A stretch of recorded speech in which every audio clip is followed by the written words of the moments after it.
না, এটা দেখছেন যে আপনারা কি যৌথ বিবৃতি দেখেছেন? যৌথ বিবৃতিতে কি বলা হয়েছে? আমার তো ধারণা ইনফরমেশনগুলো কনফিউশন ক্রিয়েট করছে। দেখেন, যৌথ বিবৃতিতে স্পষ্ট করে বলছেন যে প্রধান উপদেষ্টা বলেন যে তিনি আগামী বছরের এপ্রিলের প্রথমার্ধের মধ্যে নির্বাচন অনুষ্ঠানের ঘোষণা দিয়েছেন। সকল প্রস্তুতি সম্পন্ন করা গেলে 2026 সালের রমজান শুরু হওয়ার আগের সপ্তাহেও নির্বাচন আয়োজন করা যেতে পারে।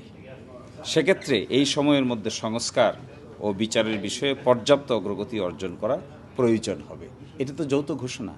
এই যৌথ ঘোষণার মাধ্যমে কি বলা হচ্ছে? বলা হচ্ছে যে তিনি এপ্রিলে নির্বাচন ঘোষণা করেছেন, তবে সংস্কার এবং বিচার যদি অগ্রগতি হয় তবে রমজানের আগেও ফেব্রুয়ারি মাসেও নির্বাচন অনুষ্ঠান করা যেতে পারে। এই আলোচনা হয়েছে। এখানে কিন্তু ডেফিনিট কোনো সিদ্ধান্ত হয়েছে বলে এই যৌথ বিবৃতি থেকে তো এটা বোঝা যায় না। ফলে বিভিন্ন জায়গায় যে কথাগুলো দেওয়া হচ্ছে, বলা হচ্ছে, এটা কিন্তু সুনির্দিষ্ট কোনো কনক্লুশনে পৌঁছা হয়নি। সম্ভাবনার কথা আলোচনা করা হয়েছে। তো সম্ভাবনার কথা আলোচনা যদি করে থাকেন ওনারা, এখানে বাংলাদেশেও আরও অনেক স্টেক হোল্ডার আছে, অনেক পলিটিক্যাল পার্টিজ আছে যারা পক্ষ বিপক্ষে নির্বাচনে অংশগ্রহণ করবেন। সেই দিন তারিখ, আমার ধারণা নির্বাচন কমিশন যখন দিন তারিখ নির্ধারণ করবেন, ঘোষণা দিবেন, তফসিল ঘোষণা করবেন, সেটাই হবে সুনির্দিষ্ট নির্বাচনের তারিখ। বাংলাদেশের প্রথম ইমিউনিটি বুস্টার সমৃদ্ধ ফ্যান্টাস্টিক হ্যাপি এনার্জি বিস্কিট। যে যৌথ বিবৃতিটা আছে এর বাইরে তো আপনিও যেতে পারছেন না, আমিও যেতে পারছি না। তো যৌথ বিবৃতির সাবজেক্ট ম্যাটার কি? যৌথ বিবৃতির সাবজেক্ট ম্যাটার হলো একটা পসিবিলিটির কথা বলা হয়েছে। যদি হয়, যদি সম্ভব হয়, হাইপোথেটিক্যালি তো এটা বলা ঠিক হবে না। এই হাইপোথেটিক্যালি আমরা তো নির্বাচনের রোড ম্যাপকে সবসময় পজিটিভলি নিই। আমরা শুরু থেকে কিন্তু বলে আসছি যে নির্বাচন সংক্রান্ত, সংস্কার সংক্রান্ত এবং বিচার সংক্রান্ত সুনির্দিষ্ট রোডম্যাপ দিয়ে দেওয়া উচিত।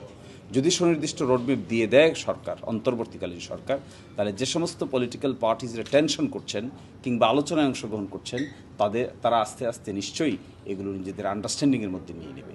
এই প্রেক্ষিতে আমার কথা থাকবে, ইলেকশন করার জন্য যে রোডম্যাপ ডিক্লেয়ার করেছে অন্তর্বর্তীকালীন সরকার, আজকে বিএনপির সঙ্গে কথা হয়েছে, আলোচনা হয়েছে, এই আলোচনাটাকে আমরা সবসময় পজিটিভলি দেখি।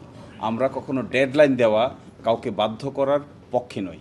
আমরা সবসময় আলোচনার পক্ষে। রাজনৈতিক প্রশ্নের সমাধান রাজনৈতিকভাবে আলোচনা করেই করতে হয়। ফলে আমরা এই আলোচনাটাকে ইতিবাচকভাবে দেখি। আমরা মনে করি এই আলোচনা বাংলাদেশেও করবেন, সব পলিটিক্যাল পার্টির সঙ্গে করবেন, এখানেও করেছেন। We congratulate the discussion with the political parties.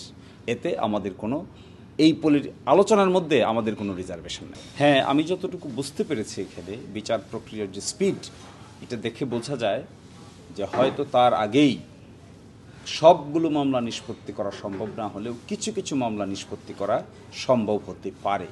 এটি বিচার প্রক্রিয়ার গতি দেখে বোঝা যায়। I am not the deciding factor যে কতদিনের মধ্যে কি বিচার হবে। বিচার তো করবে আদালত। আদালত বিচার করার ক্ষেত্রে যে রোডম্যাপ থাকে, এই রোডম্যাপের যে লিগ্যাল স্টেপগুলো থাকে, এই লিগ্যাল স্টেপগুলো অগ্রসর হচ্ছে, এটা আমি বলতে পারি ফ্রম মাই অ্যানালাইসিস। যেমন ধরুন, আজকে যে যৌথ স্টেটমেন্ট থেকে এটা ক্লু পাওয়া যায়